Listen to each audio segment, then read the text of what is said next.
புனித ரமலான் விசேட தொகுப்பு அடுத்து.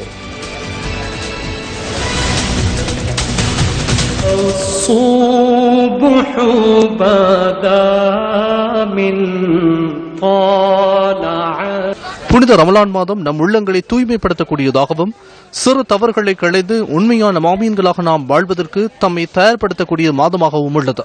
ஏழைகளின் பசியை உணர்த்தும் ரமலான் மாதத்தில் ஏழை எளியவர்களுக்கு உதவி செய்து வல்ல நாயகனிடமிருந்து நன்மைகளை இரட்டிப்பாக பெற்றுக் கொள்வோமாக. இந்த மாதத்தில் இரவு முழுவதும் நின்று வணங்குபவரின் பாவங்களை மன்னிப்பதாக அல்லாஹ் தனது அருள்முறையாம் திருக்குர்ஆனிலே நவின்றுள்ளான். நோன்பை பிடித்தது மாத்திரமல்ல, அந்த நோன்பை பிடித்ததன் பின்னால் அவன் பல்வேறுபட்ட நன்மையான காரியங்களில் ஈடுபட வேண்டும். பொதுவாக ஐவேளை கடமைகளை சரியாக செய்ய வேண்டும், இரவு நேரங்களில் நின்று வணங்க வேண்டும், குர்ஆனை ஓத வேண்டும், தஸ்பீ போன்ற செயற்பாடுகளில் ஈடுபட வேண்டும். இப்படியாக ஈடுபடுகின்ற பொழுதுதான் அந்த நோன்பு உண்மையான ஆன்மீக ரீதியிலும் லௌகிக ரீதியிலும் அவனுக்கு பயிற்சி அளிக்கும். தனிப்பட்ட முறையில் வெறும் பசித்திருந்தோ தனித்திருந்தோ எந்த விதமான பிரயோஜனம் இல்லை.